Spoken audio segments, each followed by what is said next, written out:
With Striking Distance Studios CEO Glenn Schofield being an alumni of the now defunct Visceral Games, it wasn't surprising to see the company's debut title, The Callisto Protocol, drew so many parallels to Dead Space. Does The Callisto Protocol exceed expectations in the horror genre? Well, I guess you got it all figured out. I guess so. Or is this reimagining best left in cold dead space? Find out in our review.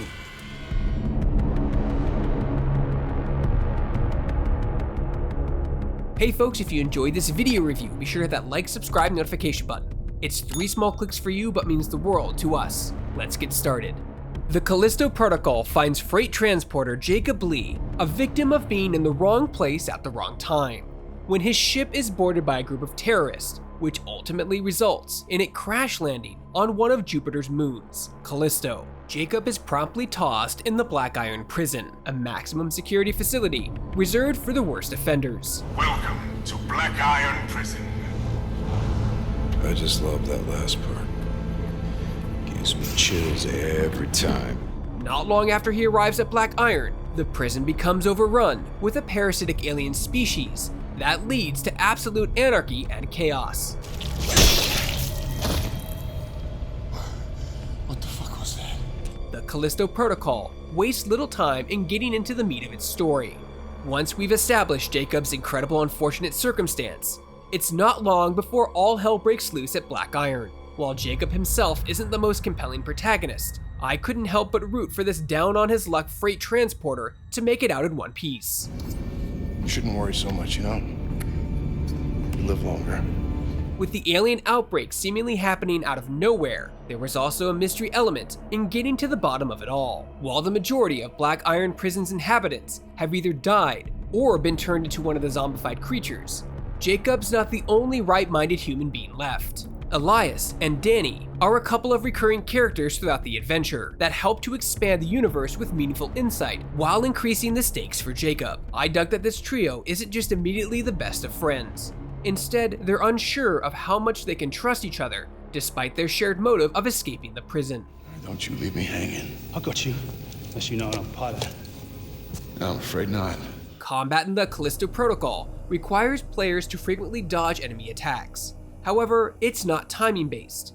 Instead, players simply need to be holding the left stick in either a horizontal direction by the time the enemy delivers a physical blow. In most cases, you have to chain together 2 to 3 dodges before there's an opportunity to get in some strikes of your own. There's an incredible smooth rhythm to the combat that rewards players for being patient and methodical.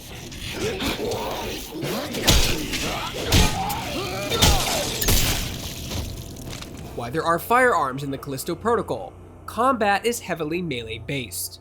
With how quickly resources can run out, even the guns are best used as a capper to the deadly barrage of melee attacks.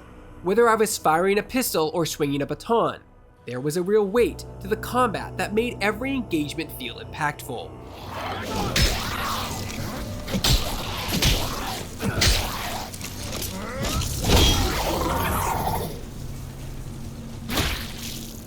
You can also mix things up by using the GRP, a gravity weapon that can be used to pull enemies and objects into the air and then send them flying. Black Iron is filled with environmental hazards like fans, spiked walls, and exposed machinery that you can hurl enemies into to make quick work of them. With how draining some combat sequences can be, it was always satisfying to dispatch an enemy by simply grinding them to shreds in one quick maneuver. I loved how brutal the combat was in the Callisto Protocol. While I surely died over 100 times during my playthrough, I felt that I was constantly learning how to better approach the different scenarios the game threw out. I just wish that there was better pacing with checkpoints regarding the game's combat encounters. I would often reach a new area, apply some upgrades to my gear, and sell the energy converters that I found in the previous area. After venturing forth, and inevitably dying in a new encounter, nothing I had done after initially reaching the checkpoint would save. I had to repeatedly complete the same task over and over before redoing the combat encounter. Even when manually saving, the game would take me back to the same checkpoint, failing to restore the progress I made. I was just doing my job. Don't I know it?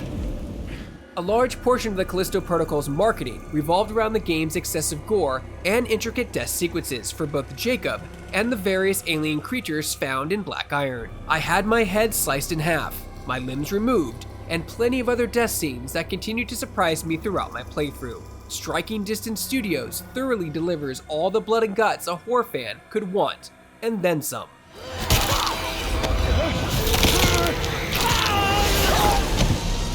Fatality.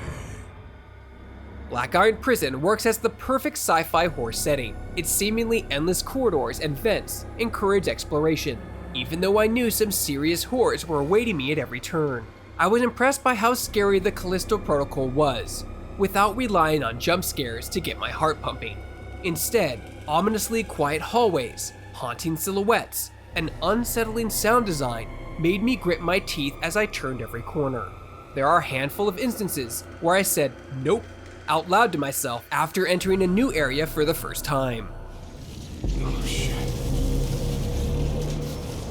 The Callisto Protocol is able to work because of how well it immerses players into the world. The specter of death is always present, forcing you to keep your guard up at all times. The tutorial even tells you that it's possible to be attacked while in the middle of a healing animation, in case you thought that would offer a few seconds of reprieve.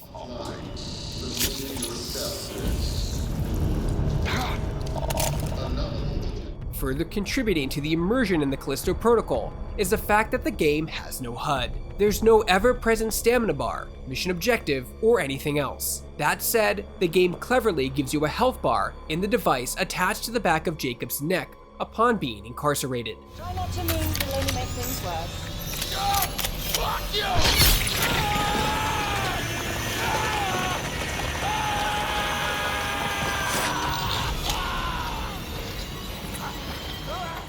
While making their way through the Callisto Protocol, players won't have to worry about stopping for loading screens every time they reach a new area. The developers do an excellent job of organically hiding all of this as players move through Black Iron. That said, I ran into consistent performance issues when the game took on a heavy load. The frame drops made it clear that new areas were being loaded, as it often happened when entering doors and accessing new locations. Luckily, this never happened during combat. Roger, hangar control. Laying in course for Europa Station.